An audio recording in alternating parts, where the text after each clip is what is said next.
Bienvenidos al canal Rizzo Profesor, Emprendiendo tu Destino. El tema de hoy, Teorema de Pitágoras.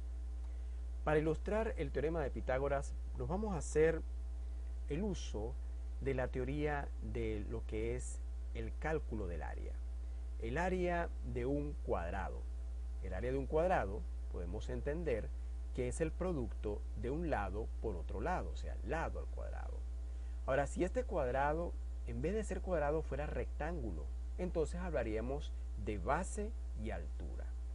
Entonces, fíjense acá en este cuadrado de base 3 y altura 3, o lado 3 y lado 3, o sea, todos sus lados miden 3, pero basta con tener dos lados. El producto de dos lados determina el área de este cuadrado. Lado por lado, 3 por 3 es 9, o base por altura es 9.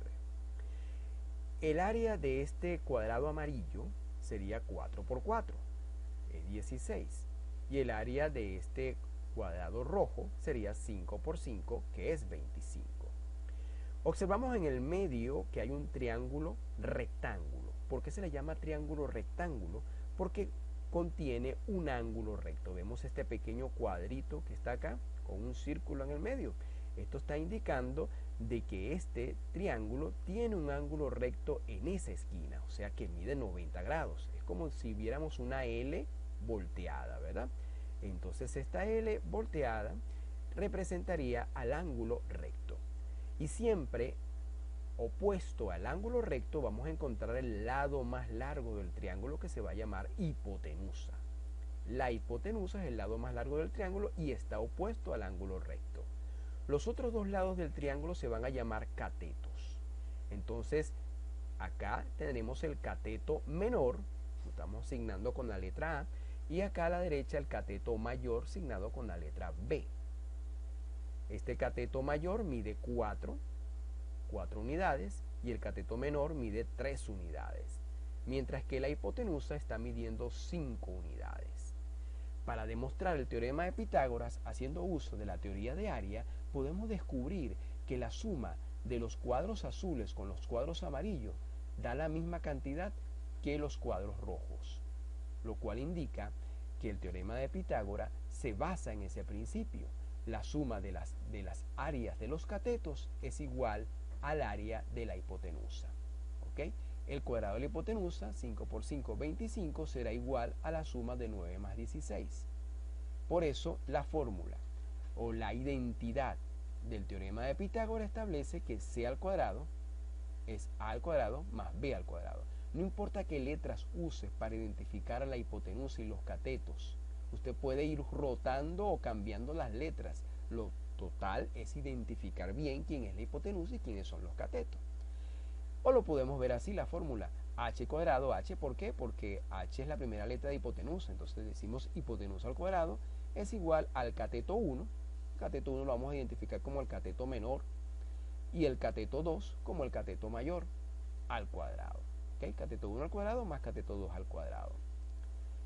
Ahora fíjense, hemos cambiado el triángulo, este triángulo rectángulo con su ángulo recto acá.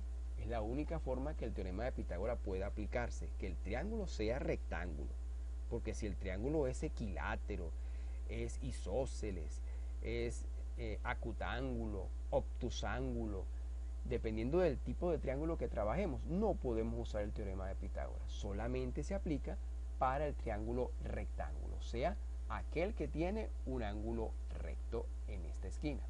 ¿Okay? Puede ser en esta esquina o podríamos ver el triángulo girado, rotado, en cualquiera de las posiciones, pero identificar siempre que hay un ángulo recto, y frente al ángulo recto está la hipotenusa. Si yo quisiéramos aplicar el teorema de Pitágoras para todo tipo de triángulo, ya eso no sería teorema de Pitágoras, sino sería el teorema del coseno, que se ve en cuarto año en trigonometría. Se usa mucho, donde se hace una extensión del teorema de Pitágoras, y ahora llamaríamos a esto el teorema del coseno. Bueno, vemos que en un triángulo rectángulo, en este caso la hipotenusa ahora la estoy identificando con la letra A, y es la que voy a usar ahora. Siempre comenzar con la hipotenusa con la A, y los demás serían B y C. Los catetos menor, B, y el cateto mayor, C. Vemos que la identidad del teorema de Pitágoras identifica que A al cuadrado es igual a B al cuadrado más C al cuadrado. Pero para aquellos que se les dificulta despejar la ecuación cuando necesitan un cateto, bueno, si usted necesita el cateto menor, el b cuadrado, ya tienes la fórmula despejada, la segunda identidad, que dice b al cuadrado es igual a al cuadrado menos c al cuadrado. O sea que el cuadrado del cateto menor es igual a la hipotenusa al cuadrado menos el cateto mayor al cuadrado. Y por si casualidad o por casualidad usted no sabe despejar, le dificulta el despeje y necesita encontrar el cateto mayor, bueno, aquí está. Aquí está la identidad, la tercera identidad, que dice que c al cuadrado es igual a al cuadrado menos b al cuadrado. O sea, el cateto mayor al cuadrado es igual a la hipotenusa al cuadrado menos el cateto menor al cuadrado. Vamos a ver esto con valores. Vamos a darle valores a cada uno de esos lados y veamos cómo se usa este teorema de Pitágoras con sus tres identidades ya despejadas. Miren acá. A al cuadrado es igual a b al cuadrado más c al cuadrado. O sea, el cuadrado de la hipotenusa es igual al cuadrado del cateto menor más el cuadrado del cateto mayor. El cateto menor mide 3, el cateto mayor mide 4 unidades y nos piden la hipotenusa. Bueno, nos vamos por la fórmula. Sustituimos b es 3, c es 4. Aquí quedaría 3 al cuadrado más 4 al cuadrado, que significa que se multiplica dos veces, 3 por 3 y 4 por 4. 3 por 3 es 9 y 4 por 4 es 16. Sumemos ahora 9 más 16 es 25 y ahora vamos a extraer la raíz cuadrada a ambos miembros de la igualdad. La raíz cuadrada de un número elevado al cuadrado o de una letra elevada al cuadrado se cancela la raíz con la potencia y va a quedar entonces a, que es la cantidad subradical, igualado a raíz de 25. ¿Okay? La raíz de 25. Y la raíz de 25, esta raíz, da 5. ¿Okay? La hipotenusa mide entonces 5 unidades.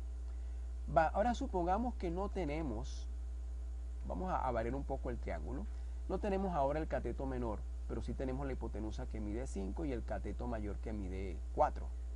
¿Cómo calculamos el cateto menor? Nos vamos por la segunda identidad, que ya la tenemos despejada, que dice que el cateto menor al cuadrado es igual a la hipotenusa al cuadrado menos el cateto mayor al cuadrado, o b al cuadrado igual a al cuadrado menos c al cuadrado. Sustituimos los valores de a y de c, a es 5, c es 4, 5 al cuadrado menos 4 al cuadrado. Esto significa que multiplicas dos veces, 5 por 5 y 4 por 4. 5 por 5 es 25 y 4 por 4 es 16. 25 menos 16 nos da 9. Y sacando la raíz cuadrada, b será la raíz de 9, que es 3. Hagamos otra variación. Ahora supongamos que no tenemos el cateto mayor, pero sí tenemos el cateto menor y la hipotenusa. Nos vamos por la tercera identidad entonces. C al cuadrado es igual a al cuadrado menos b al cuadrado. O sea, el cuadrado del cateto mayor es igual al cuadrado de la hipotenusa menos el cuadrado del cateto menor. Sustituimos a y b, a es 5, b es 3, sería 5 al cuadrado menos 3 al cuadrado. Esto es 5 al cuadrado es 5 por 5 y 3 al cuadrado es 3 por 3. Eso significa que es 25 menos 9, eso da 16. Y la raíz de 16 es 4 unidades. Ahora, no lo veamos tan bonito. Veamos, por ejemplo, que los lados del triángulo no son números enteros como lo vemos allí, sino que son números que tienen raíces cuadradas. Por ejemplo, este triángulo azul que observas acá, cuyo cateto menor mide 3 raíz de 2 y cuyo cateto mayor mide 4 raíz de 2. Y desconocemos la hipotenusa. Y nos piden la hipotenusa. Entonces nos vamos por la primera identidad. El cuadrado de la hipotenusa es igual a la suma de los cuadrados de los catetos. O sea, el cuadrado del cateto menor más el cuadrado del cateto mayor. Reemplazamos valores. B, que es el cateto menor, mide 3 raíz de 2. Ponemos acá 3 raíz de 2 elevado al cuadrado. Y el cateto mayor, que es 4 raíz de 2, será 4 raíz de 2 elevado al cuadrado. Pero recordando las leyes de la potenciación, la potencia 2 es distributiva. Yo puedo distribuir esa potencia para que quede una potencia 2 para el 3 y una potencia 2 para la raíz de 2. Igual con su acompañante, 4 y raíz de 2, sería 4 a la 2 y raíz de 2 a la 2. Mírenlo así. De esta forma, esa potencia 2 se ha distribuido para cada uno de los factores, porque 3 y raíz de 2 son factores que se están multiplicando, aunque no veas el punto en el medio. Y igual ocurre con el 4 raíz de 2, sería 4 a la 2 y raíz de 2 a la 2. Pero la raíz de 2 a la 2, como les acababa de decir anteriormente, la raíz cuadrada y la potencia al cuadrado se cancelan mutuamente y quedaría la cantidad subradical 2. ¿Pero cómo es eso? Bueno, repasando un poco de lo que son las propiedades de la radicación, vista en el primer laxo. Recordemos un poco, toda raíz cuadrada con una potencia podemos convertirla en una potencia con exponente fraccionario, donde esta potencia 2 queda como numerador y el índice del radical, que es el número que iría aquí, pero cuando es raíz cuadrada no le ponemos el 2, cuando es raíz cúbica sí aparece el 3, pero en este caso no se pone el 2, se debe entender que ese índice del radical queda como denominador del exponente y quedaría entonces 2 elevado a la 2 sobre 2, su exponente es fraccionario. Igual ocurre con el acompañante acá, 4 a la 2 por 2 a la 2. Pero ¿cuánto es 2 entre 2? Es 1, entonces quedaría 2 a la 1. ¿Y cuánto es 2 a la 1? Simplemente 2. Y 3 a la 2 es 9. Miren, 3 a la 2, 9 por 2. 4 a la 2, 16. Y acá 2 a la 1, 2. ¿Cuánto es 9 por 2 y cuánto es 16 por 2? Pasemos acá para observarlo.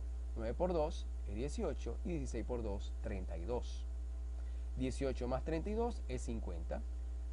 Descomponemos el 50, es 5 a la 2 por 2. Sacamos raíces, 5 a la 2 por 2, la raíz de 5 a la 2 por 2.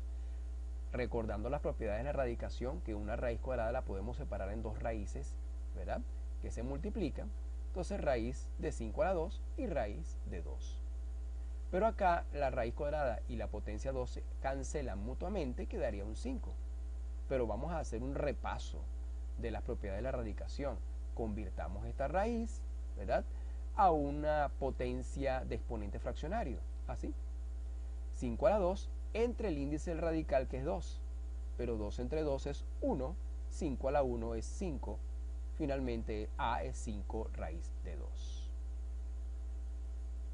Y hasta acá la clase. Por favor, anímame a seguir subiendo videos. Dale like, suscríbete y activa la campanita para avisarte cuando suba nuevos videos. Gracias por su atención. Hasta la próxima clase.